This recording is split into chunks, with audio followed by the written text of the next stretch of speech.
Hello dear student, this is Suman Dutta. তো আজকে present হলাম নতুন একটা ভিডিও নিয়ে। আজকে থাকছে ত্রিপুরা ক্লাস 10-এর জন্য একটা গুরুত্বপূর্ণ অঙ্ক।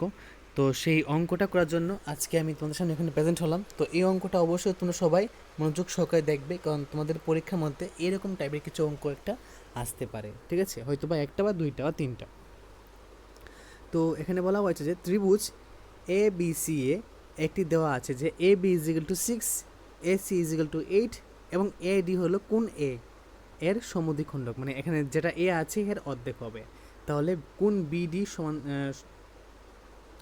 কোন বিডি ইস টু ডিসি কত, মানে উপরে থাকবে বিডি আর নিচে থাকবে ডিসি কত, ঠিক আছে? তো সবার আগে আমরা এখানে একটা ত্রিভুজ বানিয়ে নিই।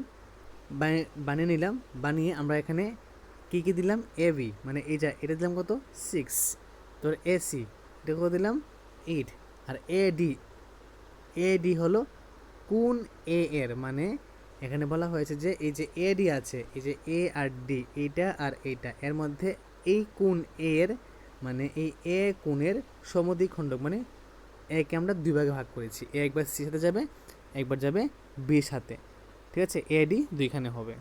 তো কী লিখবো আমরা? আমরা জানি কোন এ এর সমদ্বিখণ্ডক বিসি বাহুকে A B is to A সিতে প্রণীত করেছে, মানে আমরা এখানে বলতে পারি যে কোন এখানে যে আছে এই যে এ কোনটা, ঠিক আছে? এ কোনটা বিসি বাহুকে, মানে এই দুটাকে কী করেছে, দুইটা হয়ে ভাগ করছে, মধ্যে ডিএনএ সেরা। তো এখানে এ বি ইস টু কী হবে এসি। তো BD is to DC is equal to A B is to AC, 6:8 is equal to 3:4, মানে এখানে এটা 2 দিয়ে ভাগ যায়, তাহলে 3 দুগুণে 6, 2 দুগুণে 4 দুগুণে 8, ওকে? যদি sine 30 minus x cos 45 degree হয় তবে এক্স এর মান কত? Sine 30 minus x cos 45 degree is equal to 0। তো যেখানে সাইন 30 আছে সেখানে আমরা হাফ লিখবো, মাইনাস আর কস লিখবো 1/√2 ইজ ইকুয়াল টু 0। তো এখানে হাফ আর 1/√2, ঠিক আছে? হাফকে আমরা ওই দিকে নিয়ে আসলাম আর 1/√2কে আমরা এদিকে নিয়ে আসলাম। আসার পর কী হচ্ছে দেখো, 2 দিয়ে কী চিহ্ন আছে, এর আগে চিহ্ন আছে কি, মানে এটা মাইনাস, এর আগে প্লাস ছিল, এখানে গিয়ে কী হলো মাইনাস হয়েছে। তো 2 দিকে মাইনাসটা আমরা কেটে দিলাম, কেটে দিয়ে এখন তো এখানে মানে নিচে দেখো কী আছে, এখানে 1, এখানে 2 রুট আছে, তারপর 2√2।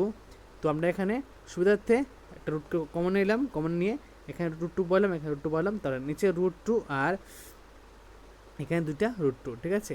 তাহলে কি বলবো, তাহলে আমরা যখন রুটকে যখন আমরা গুণ করবো তাহলে উত্তর থাকবে শুধু 2, আর নিচে 2/√2 এখানে লেখা আছে। তো এই 2 দিয়ে 2 কাটলে কত হবে, উপরে 1, তাহলে কত হবে 1/2, ঠিক আছে? তো এটা হলো আজকের দিনে বিশেষ অঙ্ক। যদি ভিডিও ভালো লাগে থাকে অবশ্যই ভিডিওটা সবার সাথে শেয়ার করবে। তো দেখা হচ্ছে একটা গুরুত্বপূর্ণ ভিডিওতে। প্রথম থেকে দেখার জন্য শেষ অবধি তোমাকে অসংখ্য ধন্যবাদ।